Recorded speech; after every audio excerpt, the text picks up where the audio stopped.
കൂട്ടുകാരെ എല്ലാവർക്കും പുതിയ വീഡിയോയിലേക്ക് സ്വാഗതം. ഇന്ന് വളരെ ഹെൽത്തി ആയിട്ടുള്ള ഒരു തോരൻ്റെ റെസിപ്പി നോക്കാം.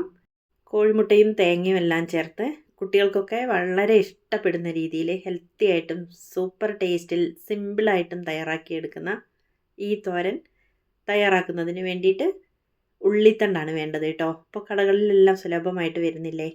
ഉള്ളിത്തണ്ട് ഫ്രഷ് ആയത് തന്നെ വാങ്ങണം. ഇളയതും തന്നെ വാങ്ങിച്ച് വേണം തയ്യാറാക്കിയെടുക്കാൻ. മൂത്തതൊക്കെ വാങ്ങിയിട്ടുണ്ടെങ്കിൽ ഇതിങ്ങനെ കട്ടിയായിട്ടുണ്ടാവും കേട്ടോ. നല്ല പോഷക ഗുണങ്ങളുള്ളതാണ് ഈ ഉള്ളിത്തണ്ട് എന്ന് പറയുന്നത് കേട്ടോ. തോരനൊക്കെ വെച്ച് കഴിക്കാൻ ഇഷ്ടമല്ലാത്തവർക്ക് ഇതേ രീതിയിലൊന്ന് തയ്യാറാക്കി കൊടുത്തു നോക്കൂ. മക്കൾക്കൊക്കെ ടിഫിൻ ബോക്സിലൊക്കെ ഈ തോരൻ ഉണ്ടാക്കി കൊടുത്തു വിട്ടാൽ ഇത് മതിയാവും ചോറ് കഴിക്കാനൊക്കെ. ആദ്യം നമുക്കിതൊന്ന് കഴുകി വൃത്തിയാക്കി എടുക്കണം നന്നായിട്ട്. അതിൻ്റെ പുറഭാഗത്തുള്ള അഴുക്കുകളെല്ലാം കളഞ്ഞിട്ട് വളരെ ഇളയതായതുകൊണ്ട് തന്നെ എനിക്കിത് പെട്ടെന്ന് നൈസായിട്ടൊന്ന് കട്ട് ചെയ്യാൻ പറ്റി കേട്ടോ. അത്യാവശ്യം നൈസായിട്ട് തന്നെ കട്ട് ചെയ്യാം. നമുക്കിത് പെട്ടെന്ന് വേവിച്ചെടുക്കാം. ആവിയിലൊക്കെ വലിയതൊന്നും ആക്കി എടുക്കേണ്ട ആവശ്യമില്ല. കൂട്ടുകാരെല്ലാവരും വീഡിയോ ലൈക്ക് ചെയ്ത് കാണണേ. ഉള്ളിത്തണ്ട് ഇതേപോലെ നൈസായിട്ടൊന്ന് കട്ട് ചെയ്ത് വെച്ചു. ഇനി നമുക്ക് തോരൻ തയ്യാറാക്കുന്നതിന് വേണ്ടി ചെറിയുള്ളിയും പച്ചമുളകും ഒരു കുഞ്ഞു കഷ്ണം ഇഞ്ചിയും കുറച്ച് കറിവേപ്പിലയും ഒരല്പം തേങ്ങയും ആവശ്യത്തിന് കോഴിമുട്ടയാണ് കേട്ടോ. ഞാൻ ഒരെണ്ണേ ചേർത്തിട്ടുള്ളൂ, 2 എണ്ണം വെച്ചെന്നേ ഉള്ളൂ. ഉള്ളിത്തണ്ടിൻ്റെ അളവിനനുസരിച്ച് നമുക്കത് കൂട്ടിയെടുക്കാം. ഇനി നമുക്ക് തോരൻ തയ്യാറാക്കിയെടുക്കാം. ആദ്യം ഒരു പാനിലേക്ക് വെളിച്ചെണ്ണ ഒഴിച്ചു കൊടുക്കണം കേട്ടോ. വെളിച്ചെണ്ണയിലൊക്കെ ഉണ്ടാക്കിയാൽ നല്ല സ്വാദാണ്. കടുകിട്ട് ഒന്ന് പൊട്ടി വരട്ടെ. കൂട്ടുകാരെ സബ്സ്ക്രൈബ് ചെയ്യാത്തവർ ചെയ്യാൻ മറക്കല്ലേ കേട്ടോ.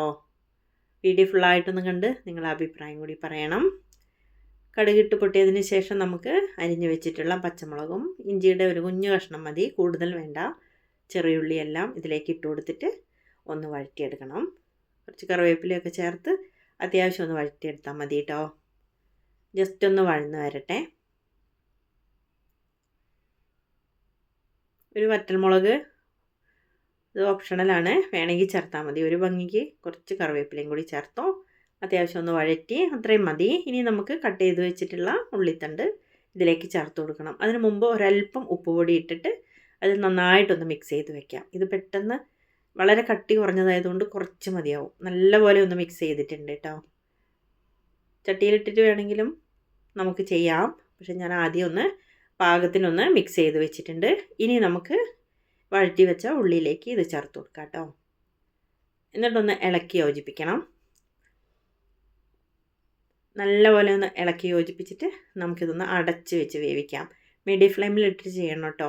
ഇതിൻ്റെയൊന്നും പോഷക ഗുണങ്ങളൊന്നും നഷ്ടപ്പെടാൻ പാടില്ല. അതേപോലെ നമുക്ക് കുക്ക് ചെയ്യണം. ഒന്ന് അടച്ച് വെച്ചിട്ട് ഇടയ്ക്കൊന്ന് ഇളക്കി കൊടുത്തിട്ട് നമുക്കൊന്ന് വേവിക്കാം. ഇളയതായതുകൊണ്ട് തന്നെ പെട്ടെന്ന് വേവും. ഒരല്പം വെളിച്ചെണ്ണയും കൂടി ഞാനിതിലേക്ക് ചേർത്തു. എനിക്കൊരല്പം എണ്ണ കുറവുള്ളതായിട്ട് തോന്നി. എന്നിട്ടൊന്ന് അടച്ച് വെച്ചു. ഒരു 10 മിനിറ്റ് കഴിഞ്ഞപ്പോഴേക്കും ഇത് നന്നായിട്ട് വെന്തിട്ടുണ്ട്. സിമ്മിലിട്ടതുകൊണ്ടാണ് അത്രയും വൈകിയത് കേട്ടോ. അത്യാവശ്യം വെന്ത് വന്നിട്ടുണ്ട്. ഇനി നമുക്കിതിലേക്ക് ഒരു കോഴിമുട്ട ചേർത്ത് കൊടുക്കാം. ഞാൻ ഇത്രയും എടുത്തിട്ടുള്ളൂ, അതുകൊണ്ടാണ്. ഇതിൽ കൂടുതൽ ഉള്ളിത്തണ്ട് എടുക്കുകയാണെങ്കിൽ 2 കോഴിമുട്ട ചേർക്കാം. കൂടുതൽ ചങ്ങും ചേർത്തിട്ടുണ്ടെങ്കിൽ ആ ഫ്ലേവർ വരരുത്. ഇതിലേക്കങ്ങ് മിക്സായിട്ട് വരണം, അപ്പോഴാണ് ഈ ടേസ്റ്റ് ഉണ്ടാവുക കേട്ടോ. കൂടുതൽ മുട്ടയാകുമ്പോൾ അത് മുട്ടത്തോരനായിട്ട് മാറും.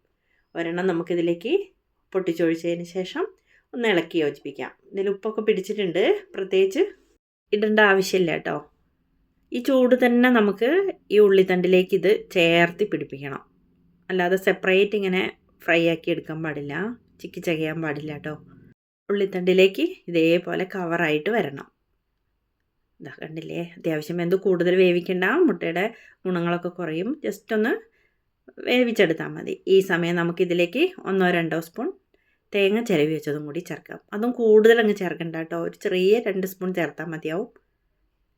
എന്നിട്ടൊന്ന് വീണ്ടും ഒന്ന് ഇളക്കി യോജിപ്പിക്കാം. സിമ്മിലിട്ടിട്ട് എല്ലാം കൂടി ഒന്ന് മിക്സ് ചെയ്തെടുത്താൽ സൂപ്പർ ടേസ്റ്റി ആയിട്ടുള്ള ഉള്ളിത്തണ്ട് തോരൻ ഇവിടെ റെഡി ആയിട്ടുണ്ട്. എല്ലാവരുടെയും അഭിപ്രായം പറയും. വീണ്ടും നമുക്ക് മറ്റൊരു വീഡിയോയുമായി കാണാം.